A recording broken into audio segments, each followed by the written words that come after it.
अयोध्या में चंपत राय का इस्तीफा मंजूर हो गया है। सबसे पहले बात इसी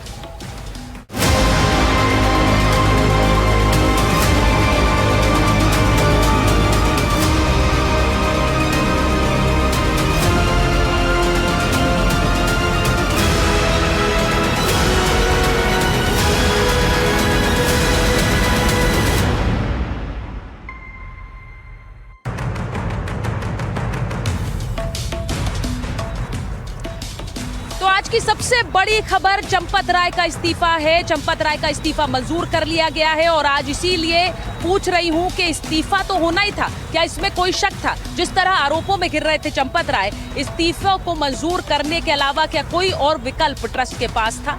आज इसकी बात इसलिए कर रही हूं क्योंकि आज 3 बड़ी बातें हुई और एक एक करके वो 3 बड़ी बातें आपको बताऊं। 3 बड़े फैसले जो आज हुए। चंपत राय का इस्तीफा आज ट्रस्ट ने मंजूर कर लिया। गोपाल राय बाहर निकाले गए, बैठक में उन्हें शामिल नहीं होने दिया गया और ट्रस्ट में नया सीईओ नियुक्त होगा। तो ये 3 बड़े फैसले आज यहीं अयोध्या में लिए गए, ट्रस्ट की बैठक में लिए गए। इन्हें लेकर एक एक खबर मैंने आप तक पहुंचाई।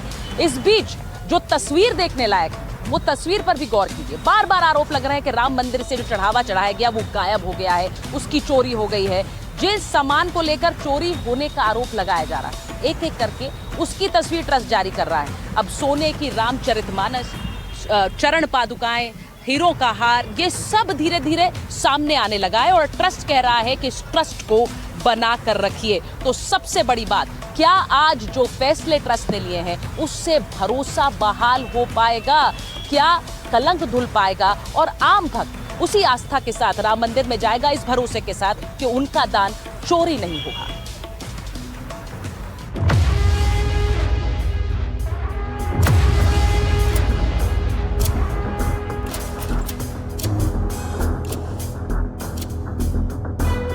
अयोध्या में राम मंदिर चढ़ावा चोरी कांड के बाद पहली बार ट्रस्ट की ऐसी बैठक हुई जिस पर पूरे देश की नजर टिकी थी। करीब 3 घंटे तक चली इस बैठक में सुरक्षा और गोपनीयता के इंतजाम किए गए। ट्रस्ट सदस्यों के मोबाइल फोन तक गेट पर जमा करा लिए गए।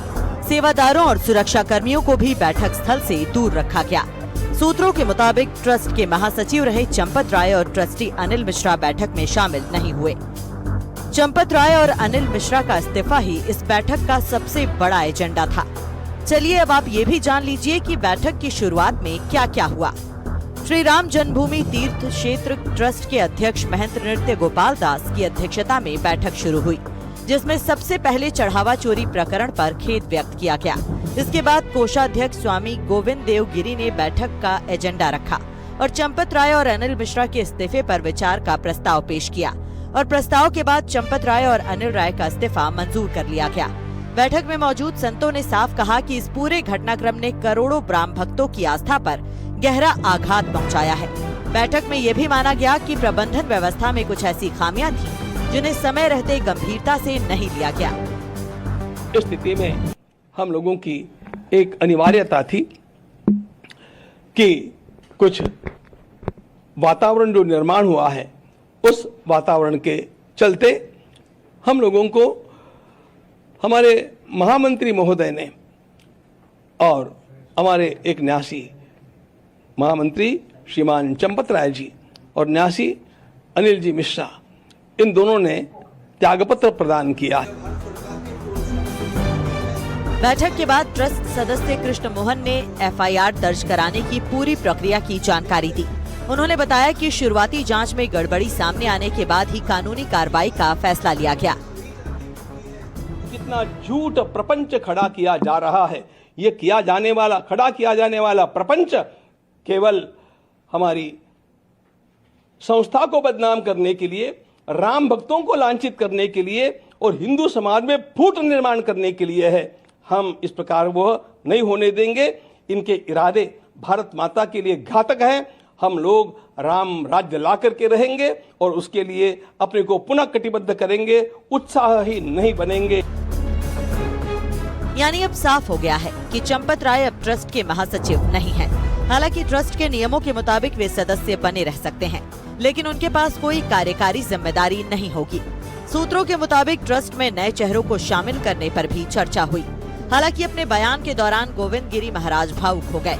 और उन्होंने कहा कि दोषी कोई भी होगा उसे कड़ी से कड़ी सजा मिलनी चाहिए। चोरी तो चोरी है और उसमें उसकी जो तलाश करनी है वह एसआईटी कर रही है, शासन का वह काम है। हम लोगों का भी आग्रह है कि इस प्रकार के जो अपराधी है उनको पकड़ा जाए। चलिए अब ये भी जान लीजिए कि इस बैठक में आज कौन कौन शामिल हुआ। राम जन्मभूमि तीर्थ क्षेत्र ट्रस्ट की महत्वपूर्ण बैठक की अध्यक्षता ट्रस्ट अध्यक्ष महंत नृत्य गोपाल दास ने की। बैठक में गोविंद देवगिरी, ट्रस्टी कृष्ण मोहन, विश्व प्रसन्न तीर्थ महाराज, स्वामी वासुदेवानंद सरस्वती, महंत दिनेंद्र दास और अयोध्या के जिलाधिकारी शशांक त्रिपाठी मौजूद रहे। वहीं ट्रस्ट के 4 सदस्य ऑनलाइन बैठक में जुड़े, जिनमें वरिष्ठ अधिवक्ता के पाराशरण, ट्रस्ट निर्माण समिति के अध्यक्ष नृपेंद्र मिश्रा, केंद्र सरकार के प्रतिनिधि प्रशांत लोखंडे और उत्तर प्रदेश सरकार के प्रतिनिधि संजय प्रसाद शामिल रहे। बैठक में वित्तीय निगरानी को और मजबूत बनाने और प्रबंधन व्यवस्था में बदलाव के विकल्पों पर भी गंभीर चर्चा हुई। सबसे महत्वपूर्ण बात ये रही कि ट्रस्ट के भीतर पहली बार खुलकर ये स्वीकार किया गया कि वित्तीय प्रबंधन में गंभीर चूक हुई और कई लापरवाहियों को समय रहते रोका नहीं जा सका। चूँकि ये पूरा मामला हिंदुओं की आस्था और भरोसे से जुड़ा हुआ है, लिहाजा आपको ये भी जान लेना चाहिए कि आज की बैठक में किसने क्या कहा। महंत नृत्य गोपाल दास अध्यक्ष ने कहा, इस पूरे घटनाक्रम से मैं आहत हूँ। हिंदुओं की आस्था से जुड़ा मामला है, दोषियों पर कड़ी कार्रवाई होनी चाहिए। ट्रस्ट के कोषाध्यक्ष गोविंद गिरी ने कहा कि बहुत बड़ी गलती हो गई, राम भक्तों की आस्था पर ठेस पहुंची, खामियों पर वक्त रहते ध्यान नहीं दिया गया। इधर ट्रस्ट के अंतरिम महासचिव कृष्ण मोहन ने कहा कि शुरुआती जांच में जब अनियमितता सामने आई, तुरंत एफआईआर दर्ज कराई गई। तथ्यों के आधार पर कानूनी कार्रवाई का निर्णय लिया। ट्रस्ट में बदलाव करके जनमानस का भरोसा जीतने की बात कही। वहीं बैठक में स्वामी परमानंद गिरी ने कहा कि धर्म की रक्षा करना हमारा पहला कर्तव्य है। आस्था से जुड़ी तो छोटी बातों का ख्याल रखना चाहिए। श्रद्धालुओं के विश्वास और भावनाओं की रक्षा सर्वोच्च प्राथमिकता है। इस जवाबदारी के निर्वहन करते समय मेरी कुछ प्राथमिकताएं होंगी। पहली, इसमें जो भी दोषी हैं, इस प्रकरण में जो भी दोषी पाए जाएंगे, हमारा आग्रह रहेगा उन सभी को न्यायोचित ढंग से जो भी उनको सजा मिलनी है मिले। इसके लिए हम बहुत आग्रही रहे। अब सबकी निगाहें ट्रस्ट की अगली घोषणा पर टिकी हैं। क्या सिर्फ चेहरे बदलेंगे या फिर राम मंदिर की पूरी प्रबंधन व्यवस्था में बड़े बदलाव देखने को मिलेंगे? इसके अलावा सवाल ये भी है कि राम मंदिर चढ़ावा चोरी कांड ने सिर्फ कुछ लोगों की जिम्मेदारी तय करने का सवाल खड़ा नहीं किया, बल्कि मंदिर प्रबंधन की पारदर्शिता और जवाबदेही पर भी बड़ी बहस छेड़ दी है। हालांकि अब इस्तीफे मंजूर हो चुके हैं, लेकिन भरोसा बहाल करने की असली परीक्षा अब शुरू होगी। अयोध्या से सुचरिता कुकरेती के साथ ब्यूरो रिपोर्ट एनडीटीवी इंडिया। और आज जब अयोध्या में इस ट्रस्ट की बैठक की खबर आप तक पहुंचा रही थी, तो इस बीच ये भी देखा कि जो श्रद्धालु अब दान देने के लिए आ रहे हैं, वो कैसे उस सिस्टम पर भरोसा कर रहे हैं जिसमें उन्हें बकायदा अपने दान के लिए रसीद मिलती है। यानी जो प्रभु श्री राम के चरणों में उन्होंने दान अर्जित किया, वो दान उन तक पहुंचा है, ये वो सुनिश्चित कर पाए। जरा ये भी देखिए। राम मंदिर के प्रांगण में मैं इस वक्त मौजूद हूँ। आप मेरे पीछे देखेंगे जो श्रद्धालु भगवान के दर्शन करने के लिए अंदर जा रहे हैं, लेकिन आज आपको दिखा रही हूँ कि जहाँ से आप राम मंदिर के लिए दर्शन के लिए जाते हैं, वहीं पर है यात्री सेवा केंद्र।